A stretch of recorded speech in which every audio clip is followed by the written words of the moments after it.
السلام علیکم ورحمۃ اللہ وبرکاتہ۔ ناظرین، حضرت امام حسین رضی اللہ تعالیٰ عنہ کا بیضا میں خطبہ، حضرت امام علی مقام کا کارواں چلتا رہا اور مقام بیضا میں پہنچ کر آپ نے اپنے اور حر کے ساتھیوں کے سامنے ایک پرجوش خطبہ دیا، جس میں آپ نے فرمایا، لوگوں، رسول کریم صلی اللہ علیہ وسلم نے فرمایا ہے کہ جو شخص کسی ایسے ظالم بادشاہ کو دیکھے جو ظلم و زور کرتا ہو، اللہ تعالیٰ کے حرام کو حلال بنائے ہوئے ہو، خدائی عہد و پیمان کو توڑ رہا ہو، سنت رسول کی مخالفت کرتا ہو اور اللہ کے بندوں پر گناہ اور زیادتی کے ساتھ حکومت کرتا ہو، وہ شخص بقدر طاقت قولن و فعلن اس کو نہ بدلے تو اللہ تعالیٰ کو حق پہنچتا ہے کہ اس کو اس بادشاہ کی جگہ دوزخ میں داخل فرمائیں گا۔ اس کے بعد موجودہ صورتحال پر تبصرہ فرماتے ہوئے ارشاد فرمایا، لوگوں، تمہیں معلوم نہیں کہ بنی امیہ نے شیطان کی اطاعت اختیار کی اور اللہ کی اطاعت سے منہ پھیرا، ملک میں فساد برپا کر دیا، حدود شرعی کو معطل کر دیا، مال غنیمت کو اپنے لیے مخصوص کر لیا۔ اس صورت میں مجھ سے زیادہ کس پر یہ فرض عائد ہوتا ہے کہ وہ اصلاح کی کوشش کرے۔ میرے پاس تمہارے خطوط آئے اور قاصد پہنچے کہ تم نے بیعت کر لی ہے اور تم مجھے بے یار و مددگار نہ چھوڑو گے، پس اگر تم اپنی بیعت پوری کرو گے تو راہ راست پر پہنچو گے۔ میں علی اور فاطمہ بنت رسول اللہ صلی اللہ علیہ وسلم کا بیٹا حسین ہوں۔ میری شخصیت تم لوگوں کے لیے نمونہ ہے۔ اگر تم ایسا نہ کرو گے اور اپنا عہد اور میری بیعت توڑو گے تو واللہ یہ بھی تمہاری ذات سے باعث اور تعجب انگیز فعل نہ ہوں گا۔ تم اس سے پہلے میرے باپ اور میرے ابن عم مسلم کے ساتھ ایسا ہی کر چکے ہو، اور جس نے بھی تم پر بھروسہ کیا وہ تمہارے دھوکے میں آ گیا۔ تم نے اپنے فعل سے ایک بہت بری مثال قائم کی ہے۔ انشاءاللہ ان قریب اللہ تعالیٰ مجھے تمہاری مدد سے بے نیاز کر دے گا۔ والسلام علیکم ورحمۃ اللہ وبرکاتہ۔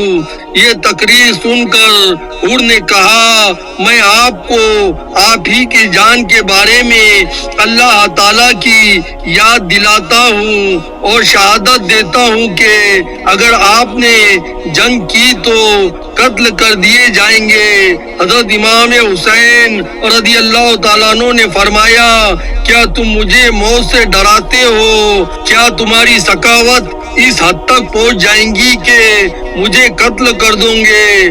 میں نہیں جانتا کہ تمہیں کیا جواب دوں۔ میں صرف وہی جواب دے سکتا ہوں جو اس کے چاچا زاد بھائی نے اسے اس وقت دیا تھا جب وہ رسول اللہ صلی اللہ علیہ وسلم کی مدد کو جا رہے تھے، اور اس نے انہیں کہا تھا کہ تم کہاں جا رہے ہو؟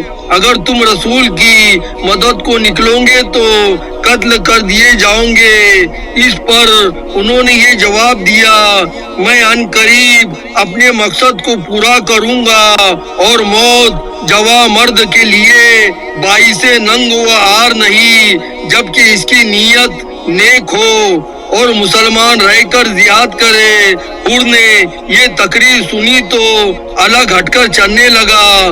تاریخ طبری جلد پنجم صفحہ نمبر 1229، الحسنین عربی صفحہ نمبر 110۔ ترماج بن عدی کی آمد۔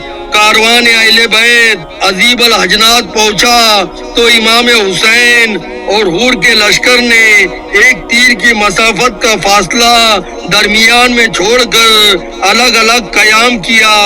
اس اشنا میں کوفہ کے 4 آدمی اپنے گھوڑوں پر سوار وارد ہوئے، جن کے ساتھ ایک کوتل گھوڑا تھا اور ترماج ابن عدی ان کے رہبر تھے اور یہ شعر پڑھتے ہوئے آ رہے تھے۔ ترجمہ: اے میری اونٹنی، تو طلوع فجر سے پہلے ہمت سے چل کھڑی ہو، سب سے اچھے مسافروں کو سب سے اچھے سفر پر لے چل، یہاں تک کہ شریف النسب شخص تک پہنچ جائے جو عزت اور مرتبے میں بہت بلند اور سخاوت اور فیاضی میں کوشادہ دل ہے۔ اللہ تعالیٰ اس کو ایک کار خیر کے لیے لایا ہے، وہ اس کو رہتی دنیا تک باقی و سلامت رکھے۔ جب حضرت امام حسین رضی اللہ تعالیٰ عنہ نے یہ اشعار سنے تو فرمایا، خدا کی قسم مجھے اللہ تعالیٰ سے یہی امید ہے کہ اس کی مشیت میں ہم لوگوں کا قتل ہونا یا فتح یاب ہونا دونوں امر خیر ہی ہے۔ جو حضرت امام کی ہر نقل و حرکت کا نگراں تھا، آگے بڑھا اور امام سے کہا، یہ کوفہ کے لوگ ہیں اور آپ کے ساتھیوں میں سے نہیں ہیں، اس لیے میں انہیں قید کروں گا یا کوفہ واپس کر دوں گا۔ امام نے فرمایا، اب جب یہ میرے پاس پہنچ ہی گئے ہیں تو ان کی حفاظت میں اپنی جان کی طرح کروں گا، اور اب وہ میرے انصار و اعوان کی جماعت میں داخل ہو گئے ہیں۔ یہ سن کر خاموش ہو گیا۔ حضرت امام علی مقام نے ان سے اہل کوفہ کی کیفیت دریافت کی۔ مجمع بن عبید اللہ عائزی نے کہا کہ کوفہ کے بڑے آدمیوں کو رشوتیں دی گئی ہے اور مال و دولت سے پر کر دیا گیا ہے، اس لیے وہ سب آپ کے خلاف متحد اور متفق ہے۔ رہ گئے دوسرے لوگ تو ان کے دل آپ کی طرف ہے مگر ان کی تلواریں آپ کے خلاف ہے۔ پھر آپ نے قیس بن مسعر کا حال دریافت فرمایا۔ انہوں نے ان کی جرأت ایمانی اور شہادت کی تمام تفصیلات بیان کر دی۔ قیس کی شہادت کا حال سن کر آپ کی آنکھوں میں آنسو ڈبانے لگے۔ اس کے بعد آپ نے دعا فرمائی، اے اللہ ہمیں اور ان کو نعمت بہشت عطا فرما اور ہمیں اور ان کو اپنی رحمت کے مستقر میں جمع فرما اور اپنے ثواب کے ذخیروں کا بہترین حصہ عطا فرما۔ زندہ ہو جاتے ہیں جو مرتے ہیں حق کے نام پر، زندہ ہو جاتے ہیں جو مرتے ہیں حق کے نام پر۔ اللہ اللہ، موت کو کس نے مسیحا کر دیا؟ ترماج ابن عدی کا مشورہ۔ ترماج ابن عدی نے بارگاہ امام علی مقام میں عرض کیا، حضور حالات بہت نازک صورت اختیار کر گئے ہیں، میں چاروں طرف نظر دوڑاتا ہوں مگر مجھے آپ کے ساتھ چند آدمیوں کے سوا کوئی لشکر دکھائی نہیں دیتا۔ اگر حور کے ساتھ جو آپ کے پیچھے لگے ہوئے ہیں آپ پر ٹوٹ پڑے تو یہی کافی ہے۔ میں نے کوفہ سے روانگی سے پیشتر وہاں لوگوں کا اتنا جم غفیر دیکھا ہے کہ آج تک کسی ایک میدان میں کبھی نہ دیکھا تھا۔ میں نے ایک شخص سے پوچھا کہ یہ لشکر کہاں جانے کے لیے جمع ہو رہا ہے تو اس نے کہا، حسین کے مقابلے کے لیے۔ اس لیے میں آپ کو اللہ کا واسطہ دیتا ہوں کہ اگر ہو سکے تو ایک قدم بھی اس طرف آگے نہ بڑھائے۔ اگر آپ کسی ایسے مقام پر جانا چاہتے ہیں جہاں اللہ تعالیٰ آپ کو حفاظت سے رکھے اور جو کچھ آپ کرنا چاہتے ہیں اس کے متعلق بھی کوئی رائے اور آخری فیصلہ کر لے تو آپ میرے ساتھ چلے۔ میں آپ کو اپنے بلند پہاڑ پر جسے کوہ اعزا کہتے ہیں لے چلوں۔ خدا کی قسم وہ پہاڑ ایسا ہے جس کی وجہ سے ہم سلاطین حنان و حمیر النعمان بن منذر ہر اسود و احمر اقوام سے محفوظ رہے ہیں، واللہ ہم کو کبھی کوئی متی نہیں کر سکا۔ میں آپ کے ساتھ چل کر آپ کو وہاں پہنچا دوں گا اور پھر کوہ اعزا و سلمہ کے باشندوں میں آپ کی دعوت پہنچا دوں گا۔ خدا کی قسم 10 دن بھی گزرنے نہ پائیں گے کہ آپ کے پاس قبیلے کے طے سواروں اور پیادوں کا 20,000 کا لشکر آپ کے پاس جمع ہو جائیں گا۔ حضرت امام حسین رضی اللہ تعالیٰ عنہ نے ترماس کا مخلصانہ پیشکش کا شکریہ ادا کیا اور انہیں دعائے خیر دی، لیکن ان کے مشورے پر عمل کرنے سے معذوری ظاہر فرمائی۔ تاریخ طبری جلد پنجم صفحہ نمبر 231۔ قصر بنی مقاتل کا خواب۔ عذیب الحجنات سے چل کر قافلہ امام قصر بنی مقاتل میں اترا۔ تھوڑی ہی فاصلے پر انہوں نے بھی قیام کیا۔ آدھی رات کے بعد آپ نے اپنے رفقا سے فرمایا، پانی بھر لو اور چلو۔ ابھی تھوڑی دور چلے تھے کہ آپ پر غنودگی سی طاری ہوئی، پھر چوک کر کہا، اِنَّ لِلَّهِ وَإِنَّ إِلَيْهِ رَاجِعُونَ وَالْحَمْدُ لِلَّهِ رَبِّ الْعَالَمِينَ۔ اِنَّ لِلَّهِ وَإِنَّ إِلَيْهِ رَاجِعُونَ وَالْحَمْدُ لِلَّهِ رَبِّ الْعَالَمِينَ۔ 2 یا 3 مرتبہ آپ نے یہی کلمات زبان مبارک سے ادا فرمائے۔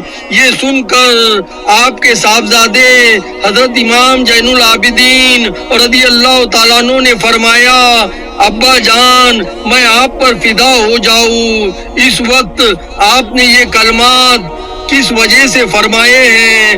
آپ نے فرمایا، ابھی میری آنکھ لگ گئی تھی، میں نے ایک سوار کو دیکھا کہ جو کہہ رہا تھا کہ یہ لوگ تو راستے پر جا رہے ہیں اور موت ان کی طرف آ رہی ہے۔ میں سمجھتا ہوں کہ اس طرح ہم کو ہماری موت کی اطلاع دی گئی ہے۔ حضرت امام زین العابدین رضی اللہ تعالیٰ عنہ نے کہا، ابا جان اللہ تعالیٰ آپ کو ہر بلا سے محفوظ رکھے، کیا ہم لوگ حق پر نہیں ہیں؟ آپ نے فرمایا، اس خدائے بزرگ اور برتر کی قسم جس کی طرف سب کو لوٹ کر جانا ہے، ہم حق پر ہیں۔ بہادر فرزند نے کہا، جب ہم حق پر ہیں تو ہمیں موت کی کیا پرواہ ہے؟